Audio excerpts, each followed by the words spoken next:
हम हमेशा अपनी जिंदगी में एक बेहतरी को खोजना चाहते हैं, बेहतरी को ढूंढना चाहते हैं। ध्यान से मेरी बात को समझिएगा। हम कुछ अच्छा ढूंढना चाहते हैं, अच्छा पाना चाहते हैं, अच्छा महसूस करना चाहते हैं। हम अच्छी आ, खुशी आ, अपनी अपने दिल में, अपने अपनी सोच में हम अच्छी खुशी पाने की कोशिश करते हैं। और हम हमेशा इसी कोशिश में रहते हैं कि किसी तरह से हमारी जिंदगी जो है वो हमारी जिंदगी बेहतर हो, हमें हमें बेहतर मुकाम मिले। पर मैं कुछ छोटे छोटे से हिस्से आप लोगों को बताना चाहता हूं। मुझे नहीं पता कि मैंने ये कितना सीखा है, लेकिन मैंने इस क्षेत्र में बहुत पागलों की तरह कोशिशें की और पागलों की तरह खुदा से लड़ा हूं। और सालों साल उपवास में रहा, फास्टिंग प्रेयर पे चला गया। एक रूम के अंदर 10-10 दिन तक मैं रूम से बाहर नहीं आता था, रूम के अंदर ही बंद रहता था, क्योंकि मैं एक मुकाम हासिल करना चाहता था। मैं कुछ होना चाहता था, मैं कुछ बनना चाहता था। दुनिया आपको मुझे यही बताती है। मैं आज बात करना मांग रहा हूं कि परमेश्वर की दी हुई खूबी, जो खूबी को क्या बोलेंगे, अच्छाई, आपकी क्वालिटी, खूबियां, क्वालिटी। और आप ये सोच भी नहीं सकते, क्योंकि हम अक्सर दूसरों के साथ अपनी तुलना करते हुए अपने आप को छोटा महसूस करते हैं और कमजोर महसूस करते हैं। अगर हम कम पढ़े लिखे हैं तो वहां पे हम महसूस करते हैं। अगर हम ज्यादा पैसे वाले नहीं हैं तो हम वहां पे महसूस करते हैं। अगर हमारी हाइट सही नहीं है तो हम वहां पे महसूस करते हैं। अगर हमारा चेहरे का कलर डार्क है तो हम वहां पे महसूस करते हैं। अगर हमारा घर दूसरों के घर से बेहतर नहीं है तो हम वहां पे वो महसूस करते हैं। अगर हमारे पास अच्छी नौकरी नहीं है तो हम वहां पे महसूस करते हैं।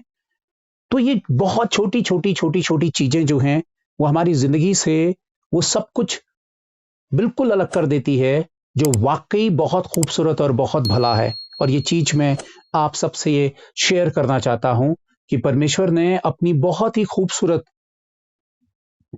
इच्छा से और अपनी खूबसूरती से आपको मुझे नवाजा है। बहुत कम हम और दुनिया, या हमारे आसपास की दुनिया, या हमारे चारों ओर की दुनिया जिनके बीच में हम उठते बैठते और जिंदगी को जीते हैं, बहुत कम लोग वाकई हमारी खूबी है। हम अक्सर लोगों पर निर्भर हो जाते हैं कि लोग जब कहते हैं कि आप बहुत अच्छे हो या आप में ये खूबी है, तो हमें ओ अच्छा, ये हम में क्वालिटी है, ओ अच्छा, बहुत अच्छा, हमें अब अच्छा लगता है, हमें वो तारीफ अच्छी लगती है। लेकिन किसी दूसरे के थ्रू जो हमें पता चले, उसके अलावा ही हमें क्या वाकई पता है कि हम में कुछ खूबियां हैं, हम खूबियों से भरे हैं। वाकई आप अच्छे हैं, मैं अच्छा हूं, मुझ में वाकई वो अच्छाई है। तो उन उन उन हिस्सों में, उन क्षेत्रों में हम जो हैं वो उतर नहीं पाते हैं। उन हिस्सों को हम अपने जहन पर उतार नहीं पाते हैं। उन हिस्सों के साथ हम जुड़ नहीं पाते हैं। उन हिस्सों को हम अपनी लाइफ में अप्लाई नहीं करते हैं, हमें खुद नहीं पता। और मैं यही बात आप लोगों को बताना चाहता हूं कि अपने आप के लिए सोचना, या अपने आप के लिए अपने आप से ये कहना कि वाकई मैं अच्छा हूं, मैं अच्छा हूं और मुझ में अच्छाइयां हैं, खूबियां हैं, पॉजिटिव चीजें हैं। दुनिया इतनी ज्यादा नेगेटिव है, इतनी ज्यादा नकारात्मक है, इतनी ज्यादा कड़वाहट से भरी है, इतनी ज्यादा ज्वेलसी से, जलन से, कुड़न से भरी है। एक दूसरे को नीचा दिखाना, एक दूसरे से नफरत करना, या खुद से नफरत करना, या खुद को अच्छा ना समझना, अपने आसपास की दुनिया को की खामियों को गिनते रहना, यही इंसानी फितरत, यही इंसानी तौर तरीका, यही इंसानी करेक्टर बन गया। इसी तौर तरीके में इंसान ढल गया। और हम बिल्कुल भूल गए, या हमें पता ही नहीं कि अच्छाइयां भी हमारे आसपास है। और जब हमारा दिल और ध्यान अच्छाइयों की ओर को जाता ही नहीं, या अच्छाइयों की ओर को हमें पता ही नहीं कि कुछ अच्छाइयां हम में हैं, तो हम जिंदगी को बिल्कुल हारा हुआ महसूस करेंगे और हमेशा हम एक स्ट्रगल करेंगे, हम हमेशा कोशिश करेंगे कि जिंदगी कैसे बेहतर हो। कई लोगों के पास जब बहुत कुछ है तो वो उसमें खुश हैं, या फिर उनके पास दूसरों की तरह और भी बहुत कुछ नहीं है तो वो नाखुश हैं। कोई मजदूरी करता है, वो नाखुश है। किसी के पास जॉब नहीं है, वो नाखुश है। जिसके पास जॉब है, वहां जॉब का टेंशन है, वो नाखुश है। किसी को प्रमोशन चाहिए, वो नाखुश है। कोई अपनी स्कूल की पढ़ाई में नाखुश है, कोई अपने घर के काम काज कर करके थक कर नाखुश है। हम अपनी जिंदगी में नाखुशी का इजहार करते हैं, हम अपनी नाखुशी को बार बार दर्शाते हैं, बताते हैं। अक्सर हम जब भी किसी दूसरे से बात करते हैं तो हम हमेशा अपनी समस्याओं के बारे में, अपनी प्रॉब्लम्स के बारे में बात करते हैं। हम हमेशा अपना नकारात्मक हिस्सा दूसरे से शेयर करते हैं, हम अपना रोना दूसरों के सामने रोते हैं। हम अपने आप को सही और दूसरों को गलत जताने की कोशिश करते हैं। वो वाली क्वालिटी जो है वो क्वालिटी नहीं है। हम असल में अपनी रियल पहचान को पहचान ही नहीं पाए हैं, और यही रियलिटी आपने मैंने समझनी है कि मैं वाकई क्या अच्छा हूं, क्या मुझ में अच्छाई है। वही चीज मैं आपको बताना चाहता हूं कि वाकई आप में बहुत ही पावरफुल अच्छाई है, बहुत ही पावरफुल अच्छाई है। लेकिन उस अच्छाई को समझना और उस अच्छाई को रिसीव करना, उसे ग्रहण करना, वो सबसे ज्यादा जरूरी है। और वो बिना पवित्र आत्मा के, प्रभु की सहायता के नहीं हो सकता। प्रिय भाइयों बहनों, मेरे पास जो है मैं उसमें नाखुश हूं। मैंने ऐसी जिंदगी बहुत बिताई है। अरे यार, मेरे पास थोड़ा सा और बड़ा कमरा होता, फलाना ये होता, ये होता। धीरे धीरे मैंने उस चीज को कम कर दिया, यानी कि पूरी तरह से खत्म हो गया नहीं कहूंगा, लेकिन मैं उसके ऊपर बहुत तौर पर जय पा चुका हूं। और प्रभु ने मुझे सिखाया कि तुम अपनी जिंदगी में खुश रहना सीखो। मैं आज बहन से बात कर रहा था और मैं उनसे ये बात कर रहा था कि यीशु मसीह में मरियम का ब्लड नहीं था, डीएनए नहीं था, ना यूसुफ का। दुनियावी जो एक पहचान थी उसमें यूसुफ और मरियम उसके माता पिता थे। लेकिन लेकिन उसे मरियम ने कैरी किया था, यानी कि पवित्र आत्मा ने उसकी कोख में एंट्री लेकर गर्भ धारण ऑटोमेटिकली हुआ था। वो स्त्री पुरुष के थ्रू वो मां नहीं बनी थी। वो परमेश्वर ने अपना आत्मा उसके ऊपर उड़ेला था, और वो आत्मा ने एक बॉडी क्रिएट की। और वो बॉडी जो थी वो बाहरी तौर पर, इंसानी तौर पर जब वो पैदा हुआ तो एक बॉडी के साथ वो बच्चा पैदा हुआ, और उसका नाम इमैनुअल रखा, यानी कि यीशु रखा। तो कहने का मतलब यह है कि यीशु मसीह का जो खून था वो रॉयल खून था, यानी कि राज घराने का खून था, हेवन का खून था, प्योर ब्लड था उसका, प्योर पवित्र परमेश्वर का डीएनए उसमें था। इसीलिए कोई और मनुष्य या किसी और को क्रूसीफाई नहीं किया, कोई और क्रूसीफाई नहीं हो सकता था। यीशु मसीह के अगल दाएं बाएं दो और शख्स थे जिन्हें क्रूस में टाका गया था, लेकिन वो उद्धार का कारण नहीं हो सकते थे, क्योंकि वो अपराधी थे, वो पापी थे, उनके ब्लड में पाप था। पर यीशु मसीह इकलौता जो बीच में टका था वो निष्पाप था, उसका ब्लड जो था वो प्योर था, रॉयल ब्लड था उसका। और वो शख्स, समझिएगा ध्यान से, उस शख्स ने आप जितने भाई बहन हैं, उस शख्स ने, बोलिएगा मेरे साथ, बोलिएगा, यीशु मसीह ने, फिर अपना नाम लीजिए, अपना नाम अपने सामने लीजिए। यीशु मसीह ने प्रदीप के लिए अपना पवित्र लहू बहाया।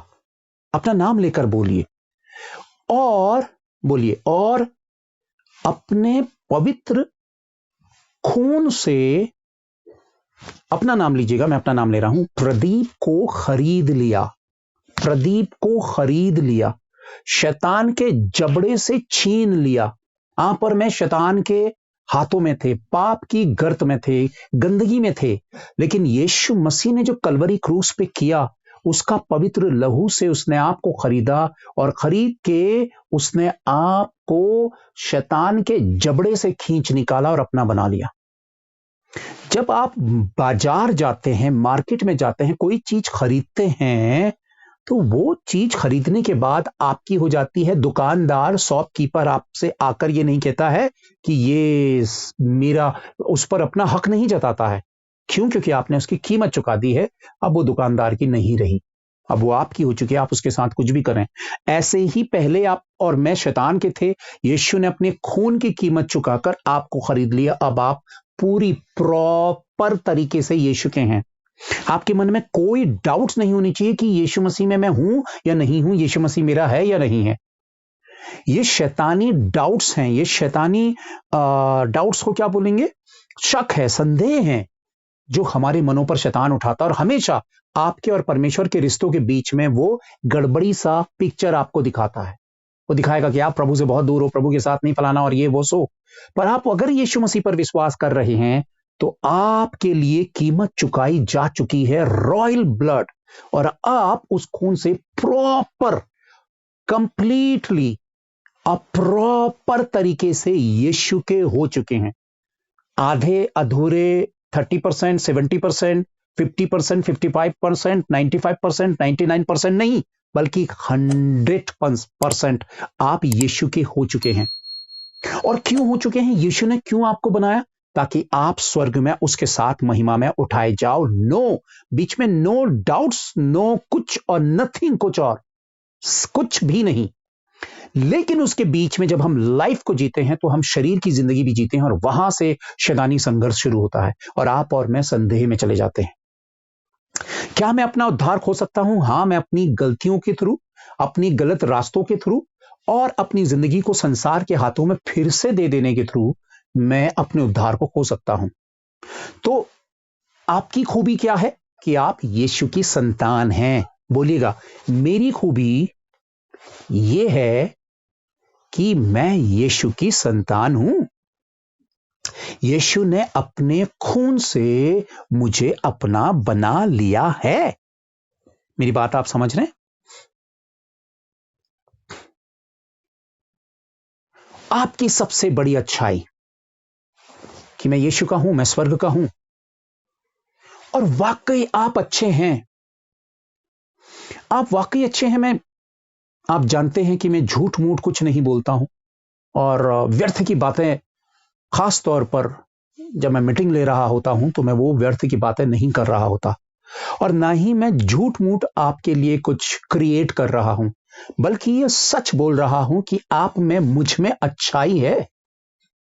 आप में, मुझ में अच्छाई है। आप में, मुझ में खूबियां हैं, बहुत ही खूबियां हैं, और आप एक बहुत अच्छे इंसान हैं। लेकिन आपकी अच्छाई और आपकी अच्छी इंसानियत उन तमाम नेगेटिव चीजों के नीचे इतनी दबी हुई है कि आपको बुराई के सिवा, कमियों के सिवा, खामियों के सिवा, आंसू बहाने के सिवा, रोने के सिवा, मीन मेक निकालने के सिवा कुछ और दिखता ही नहीं है। और आप पूरा दिन आप मीन मेक निकालकर, आंसू बहाकर, रोकर, गड़बड़ी पर बिता देते हैं।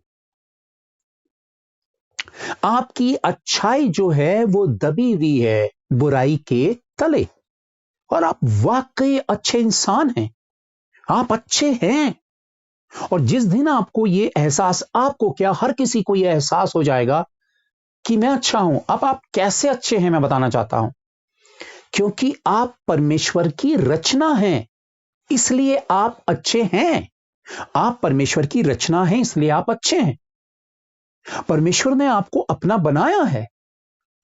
आप ऐसे ही खड़े खड़े आप यीशु मसीह के बेटे बेटी नहीं बन गए, बल्कि यीशु मसीह ने खुद तय किया, करोड़ों में से आपको तय किया। पर आप अपनी पहचान किससे दर्शाना चाहते हैं? संसार से। इसीलिए आप हमेशा थका हारा, टूटा हुआ जीवन जीते हैं। क्यों? क्योंकि संसार चमक दमक से, अपनी खूबसूरती से अपने आप को डेकोरेट करके आपके सामने रखता है और आप कहते हैं कि मैं इसका जैसा नहीं।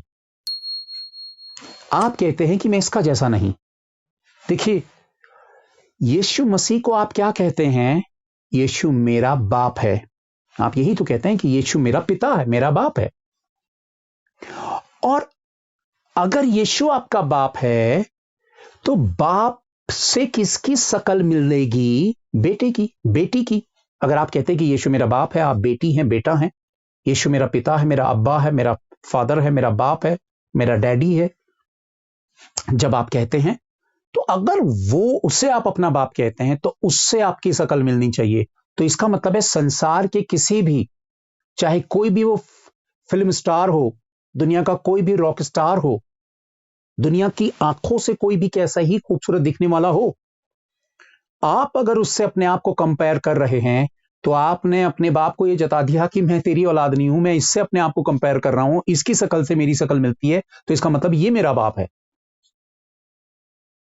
किसी फिल्मी एक्टर से कोई कहे अरे तू तो फिल्मी एक्टर की तरह लगता है, तो इसका मतलब फिल्मी एक्टर की तरह लग रहे हो तो आपका वो बाप हो गया। समझाने के लिए कह रहा हूं, यीशु आपका बाप है तो आपका कैरेक्टर, आपका व्यक्तित्व परमेश्वर से मिलता है। इसलिए अपने आप को कोसना बंद करिए। जब आप मिरर के सामने जाते हैं, आईने के सामने जाते हैं, तब आप कहते हैं कि मेरे बाल दूसरों की तरह नहीं, मेरी आंखें दूसरों की तरह नहीं, मेरी नाक दूसरों की तरह नहीं, मेरा कलर डार्क है, मेरा चेहरा, मैं सांवला हूं, काला हूं, काली हूं, मैं ऐसी हूं, मैं ज्यादा पढ़ी लिखी नहीं हूं, मैं छोटी हूं, मैं पतली हूं, मैं मोटी हूं। आपके लिए यीशु ने खून बहाया, इसका मतलब है आप इस दुनिया में सबसे खूबसूरत शख्स हैं, क्योंकि आप परमेश्वर के हैं। परमेश्वर आपको लाइक करता है, यीशु मसीह आपको लाइक करता है। तो आपकी खूबी सबसे पहले कि अपने आप को कोसना, अपने आप को बेकार कहना बंद करें। अगर आपने अपने आप को बेकार कहा तो आपने अपने रचनाकार को बेकार कह दिया, यानी कि आपने परमेश्वर को बेकार कह दिया, क्योंकि उसी ने तो आपको बनाया। ओ मैं तो कितना भद्दा और कितना बेकार हूं। ओ अच्छा, परमेश्वर कहेगा कि इसका मतलब मैं बेकार हूं क्योंकि मैंने तुम्हें बुरा बनाया। क्यों आप और मैं, मेरी हाइट आपकी हाइट में, सांवला गोरा काला, ये कलर्स दुनिया का सच नहीं है। आप वो नहीं है जो आप दिख रहे हैं। आपकी खूबी आपको स्टार बनाती है, योग्य बनाती है, और वो खूबी आपके भीतर है, वो दबी हुई है। आपको पता ही नहीं कि आपके स्वभाव से जब बुराई हो रही है, आप किसी की बुराई कर रहे हैं, किसी की कमियां गिन रहे हैं, आप किसी से नफरत कर रहे हैं, आप अपने आप को कोस रहे हैं, आप कहते हैं कि आप ज्यादा पढ़े लिखे नहीं हैं, आपके पास अच्छी नौकरी नहीं है, आप इन चीजों को कोस रहे हैं, तो आपने हमेशा संसार से अपनी तुलना की है और आप कभी भी खुश नहीं रह पाएंगे।